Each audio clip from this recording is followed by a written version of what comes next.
ಈಗ SSLC exam 2 ಬರ್ದಿರ್ತಕ್ಕಂತಹ ವಿದ್ಯಾರ್ಥಿಗಳು ರಿಸಲ್ಟ್ಗೆಲ್ಲ weight ಮಾಡ್ತಿದ್ದಾರೆ. ಸೊ ಯಾವಾಗ ಶಿಕ್ಷಣ ಇಲಾಖೆ ಕಡೆಯಿಂದ ರಿಸಲ್ಟನ್ನು ಅನೌನ್ಸ್ ಮಾಡಲಾಗುತ್ತೆ ಅಂತ ಹೇಳಿ.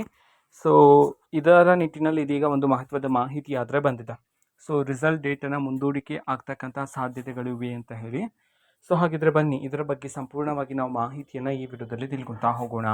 ವಿಡಿಯೋವನ್ನು ಸ್ಟಾರ್ಟ್ ಮಾಡ್ತೀನಿ. ಅದಕ್ಕಿಂತ ಮೊದಲು ನೀವು ಇನ್ನೂ ನಮ್ಮ ಚಾನೆಲ್ಗೆ ಸಬ್ಸ್ಕ್ರೈಬ್ ಮಾಡದೇ ಇದ್ದರೆ ಈ ಕೂಡಲೇ ಚಾನೆಲ್ಗೆ ಸಬ್ಸ್ಕ್ರೈಬ್ ಮಾಡ್ಕೊಳ್ಳಿ ಮತ್ತು ಲೈಕ್ ಮಾಡಿ. ಸೊ ಈಗ ನಾವು ಮಾಹಿತಿಯನ್ನು ತಿಳ್ಕೊತಾ ಹೋಗೋಣ. ಹೌದು, SSLCಯಲ್ಲಿ ಇದೀಗ ಎರಡು ಬಿಗ್ ಅಪ್ಡೇಟ್ಗಳಂತಲೇ ಹೇಳ್ಬೋದು SSLC ವಿದ್ಯಾರ್ಥಿಗಳಿಗೆ. ಸೊ ಮೊದಲನೇದು ಏನಂತಂದ್ರೆ, ಈಗ SSLC ಎಕ್ಸಾಮ್ 2 ಬರ್ದಿರ್ತಕ್ಕಂಥ ವಿದ್ಯಾರ್ಥಿ ಇದೀಗ ಇವ್ಯಾಲ್ಯುವೇಷನ್ ಪ್ರೊಸೆಸ್ ಅನ್ನೋದು ಸ್ಟಾರ್ಟ್ ಆಗೋಗಿದೆ. ಸೊ ವಿದ್ಯಾರ್ಥಿಗಳ ಇವ್ಯಾಲ್ಯುವೇಷನ್ ಪ್ರೊಸೆಸ್ ಈಗ ಸ್ಟಾರ್ಟ್ ಆಗಿದೆ. ಸೊ ಇನ್ನೇನಿದ್ರು ರಿಸಲ್ಟನ್ನು ಅನೌನ್ಸ್ ಮಾಡಲಾಗುತ್ತೆ. ಸೊ ಆ ಒಂದು ರಿಸಲ್ಟನ್ನು ಪೋರ್ಟಲಲ್ಲಿ ಅಪ್ಲೋಡ್ ಮಾಡ್ತಾರೆ. ಅದಾದಮೇಲೆ ವಿದ್ಯಾರ್ಥಿಗಳಿಗೆ ಅಫಿಷಿಯಲ್ ಆಗಿ ಡೇಟನ್ನು ಅನೌನ್ಸ್ ಮಾಡಿ ರಿಸಲ್ಟನ್ನು ಅನೌನ್ಸ್ ಮಾಡ್ತಾರೆ. ಓಕೆನಾ?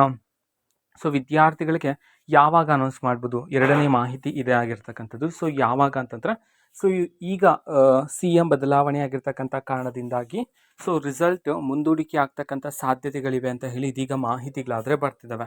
ಓಕೆನಾ? ಸೊ ಸದ್ಯಕ್ಕೆ SSLC ಎಕ್ಸಾಮ್ 2 ರಿಸಲ್ಟ್ಗೆ ಸಂಬಂಧಪಟ್ಟಂತೆ ಈ ಎರಡು ಅಪ್ಡೇಟ್ಗಳಾದರೆ ಇರ್ತಕ್ಕಂಥದ್ದು.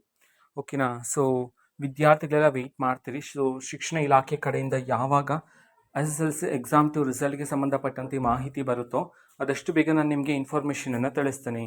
ಅದಕ್ಕೋಸ್ಕರ ಆ ಚಾನೆಲ್ಗೆ ಸಬ್ಸ್ಕ್ರೈಬ್ ಮಾಡ್ಕೊಳ್ಳಿ.